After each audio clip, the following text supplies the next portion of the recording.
Shalom, selamat pagi, semangat buat saudaraku semua. Hari ini dengan penuh semangat kita akan merenungkan firman Tuhan sebelum memulai segala aktivitas kita. Mari sebelumnya kita berdoa. Bapa, Engkau baik, Kau selalu baik kepada kami semua. Kasih-Mu sungguh tidak berkesudahan.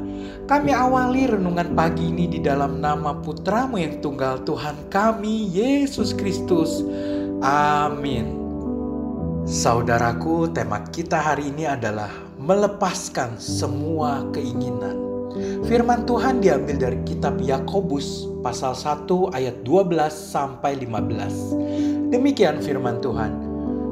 Berbahagialah orang yang bertahan dalam pencobaan, sebab apabila ia sudah tahan uji, ia akan menerima mahkota kehidupan yang dijanjikan Allah kepada barang siapa yang mengasihi Dia.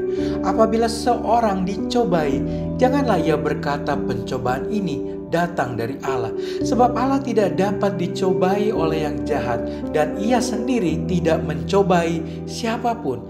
Tetapi tiap-tiap orang dicobai oleh keinginannya sendiri, karena ia diseret dan dipikat olehnya. Dan apabila keinginan itu telah dibuahi, ia melahirkan dosa. Dan apabila dosa itu sudah matang, ia melahirkan maut. Saudaraku, syarat untuk bisa menghadirkan hadirat Allah adalah mencari Dia dengan segenap hati. Dan rahasia untuk bisa dengan segenap hati mencari Dia ada di ayat 14, yaitu dengan melepaskan semua keinginan dan menyerahkannya hanya kepada Bapa saja. Tidak ada cara lain, karena kalau kita masih terikat dengan keinginan kita yang apalagi tidak sesuai dengan kehendak Tuhan, kita akan dicobai oleh keinginan kita tersebut.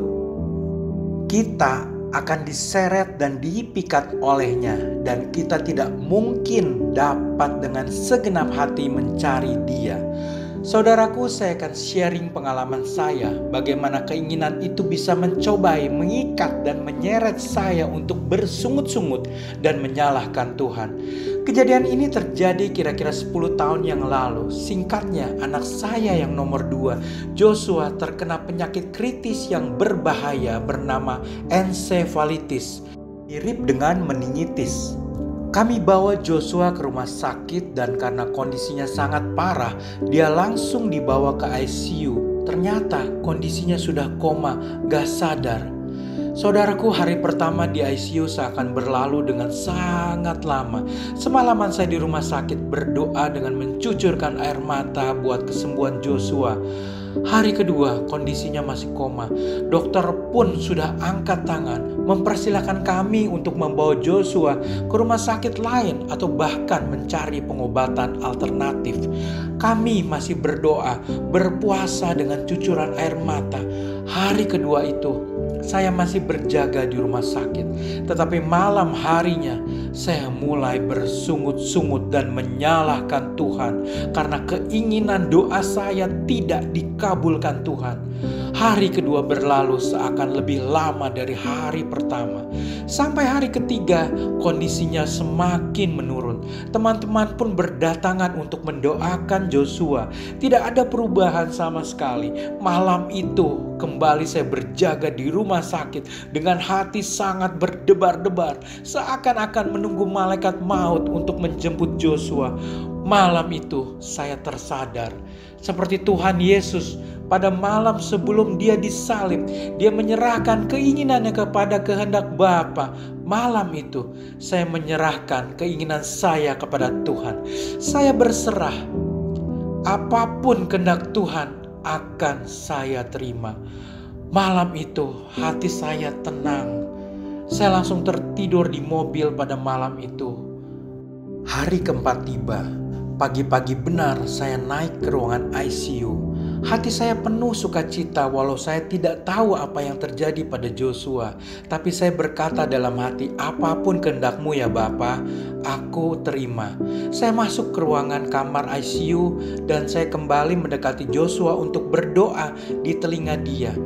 Ternyata waktu saya berdoa, kelopak matanya bergerak-gerak.